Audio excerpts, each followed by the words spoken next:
G'day, and welcome to the Whiskey Novice. That, apologies, that was probably an awful Australian accent. Oh, I couldn't help myself. Anyway, why am I doing this? Welcome to the Novice Whiskey. Yes, it is I. We're doing a series. This is part 2 of a series. This is review number 111. I've confused myself now. It's not hard. And in this episode, we've moved to Australia, where we're going to look at Starward. And I'm going to say Star Wars at some point. If I don't, I'll be quite proud of myself. It's just one of those things. I'm a bit of a fanboy, and it just rolls off the tongue. This is a distillery founded in Melbourne in 2007 by David Vitale, and they're doing quite well for themselves. You don't hear of an awful lot of Australian whiskey, certainly not in this part of the world. Starward is definitely one which I have heard of quite a bit now and seems to be making a bit of a name for itself. This is the Starward Solera. It's bottled at 43%, I believe. Yes. I can't find any record of there not being, so therefore I would think that it is chill filtered and it has got colour added. But, taking that aside, shall we? I've also read that this is young. It's a 3-year-old whiskey, but it uses, well, 2 things to remember. One, it may be a 3-year-old whiskey, but take into account the atmosphere, the temperatures in Melbourne, etc. So things do tend to mature at a faster rate. Remember that. That's always something to remember. In these hotter countries, these whiskies mature, the wood just tends to mature them an awful lot quicker. This uses the Solera system, which is taken from the Spanish sherry bodegas. And if you're new to whiskey, the easiest way to explain a Solera system you may have heard of, and the easiest way for me to explain it is you may have heard of infinity bottles. And if you haven't, then Google infinity bottle would maybe be easier. And what you're really doing is that you have your vatted whiskey. So these are actually matured for those 3 years. Just to confuse things slightly more, in Apera casks. Now, what is Apera? Well, it's Australian sherry. And I think, if I'm correct, basically what happened was the Australians sort of looked at sherry as, especially Spanish sherry being, sherry being very much a Spanish thing, and even technically a Spanish word for that spirit. So this is actually, technically, Apera is Australian sherry, really. So what they're doing is they're maturing this for 3 years in Apera casks, and then it gets vatted. So what you're really looking at with a Solera system, like your infinity bottle is, it never empties. The idea is that it never empties.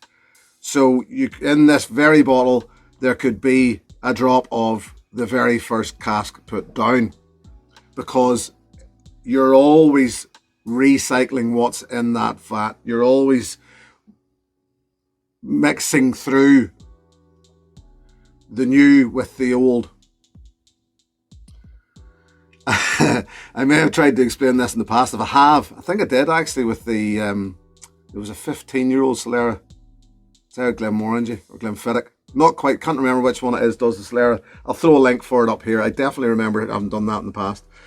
So, yeah, it uses this Solera system and the Apera casks. So, there you go. That's pretty much that. Let's move on quickly before I dig a deeper hole for myself. I've got a soft spot in my heart for this already. As you can see, I haven't spent a lot of time with this, but I don't think it'll last long in the bottle because I do have a bit of a soft spot for it already. Light, it's fresh, it's sweet, it's slightly orangey. I was initially getting hints, when you pour it in the glass, I initially got hints of Muscovado sugar, a good soft brown sugar. But that soon relents to leave fresher, you know, the darker, what would be the darker, sweeter notes of that brown sugar give up to the fresher, brighter, citrusy, but when I say citrusy, it is very much for me orange. There's a lovely, milky, creamy nose feel to it, like, so I'm getting notes of milky cereal, sweetened cereal, as in breakfast cereal, digestive biscuit. There's a natural sweetness, like freshly cut grass. There's a lot going on, quite a lot going on. Most of what's going on is sweet, but it's good sweet. And then after a while, you start to get hints of honey. The oakiness starts to come through. There's threads of vanilla, but that's just that hint of oakiness. I do like this. I do like the nose in it. So let's try the palate.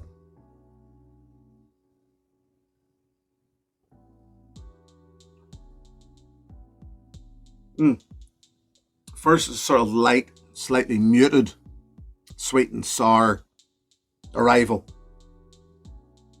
It's easy on the palate. It's very easy on the palate. It's clean. Yeah. But it's clean. It's fresh, but it's coating at the same time.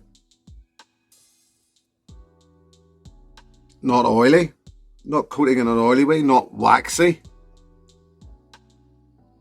I think it's just creamy.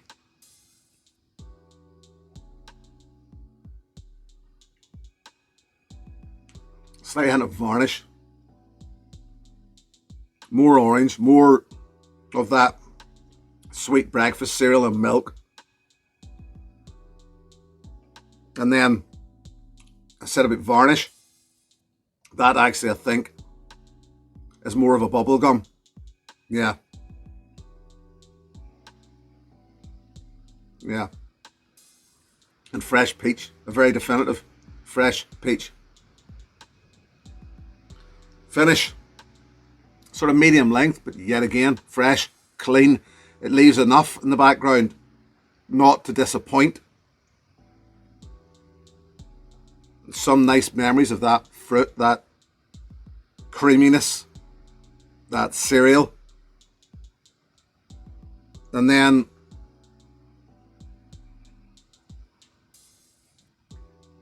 given time, blackcurrant. I'm going to add a touch of water, not a lot. That was literally just a few drops there. 43%. Really, all you're doing is bringing it down, I suppose, there to 40%. I definitely wouldn't dabble with too much water, but it can still take it, and it does play its part. It doesn't really... It makes that nose brighter. It brings the sweetness out a little more.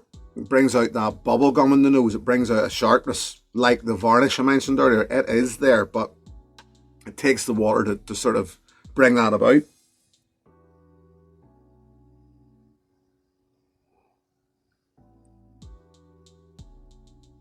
I said earlier about it being sweet, that adding the water becomes noticeably sweeter again. Not in a bad way, because it's so clean. It's brighter, and the orange and the peach become more abundant. They become more of a noticeable thing. I think part of what makes this so good for me is the cleanliness of it. I've mentioned clean a few times here, and some whiskies can be just, for me, too sweet, in that they're sweet and sticky and just don't sit terribly. I have quite a sweet tooth, but some of them are just too sweet for me. This one, I think it's the cleanliness, it's the fact that it doesn't hang around too long. Now, the finish, as I said earlier, is sort of medium length. With the water,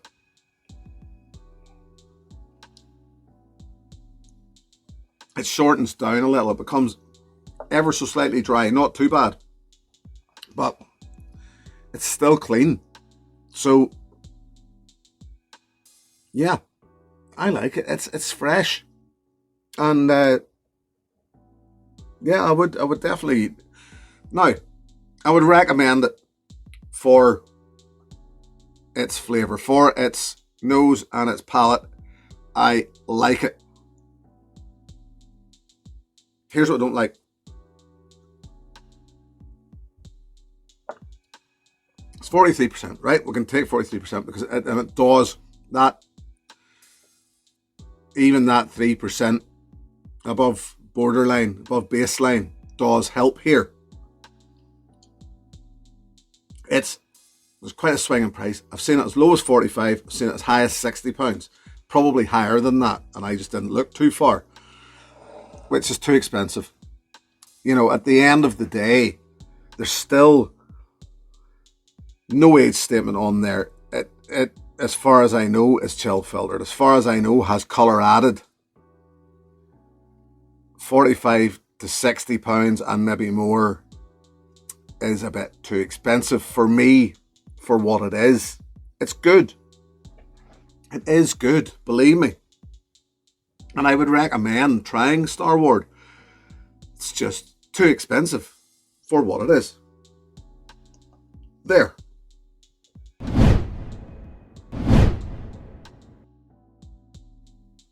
But it's nice. Yeah, it is nice. Too expensive. So, if you like this, what would I recommend? Well, once again, I find it very difficult because it feels like a Scotch to me, and it feels like a particular Scotch to me. And it reminded me of a particular Scotch, and the particular Scotch that it reminded me of was this good old-fashioned Glenmoe, the original. Glenmorangie 10-year-old. It just had that light, sweet, fresh, clean feel to me of Glenmorangie 10-year-old. So I would imagine most of us, some of us, have dabbled around Glenmorangie 10-year-old. It's a great starter whiskey. It's a great price.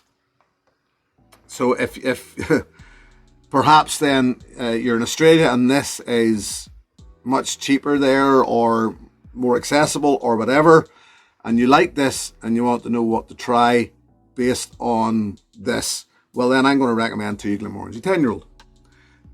I would find probably that over here it'll likely go the other way around, where you've had Glenmorangie 10, but you're not going to spend your money on something much more expensive with no age statement, you know, etc., etc. Well, I'd certainly understand the way you feel, but I would still recommend you try this, because as you know, as clean and good as it is and all that there, the Glenmorangie 10, it's not as good as it doesn't as what this has got. This has got more, but it did. The Starward still reminded me of the Glenmorangie 10-year-old. So that's what I'm going to recommend to you. That's really all I can do, you know. But, yes, too dear, but a nice dram, you know, and I'll enjoy this.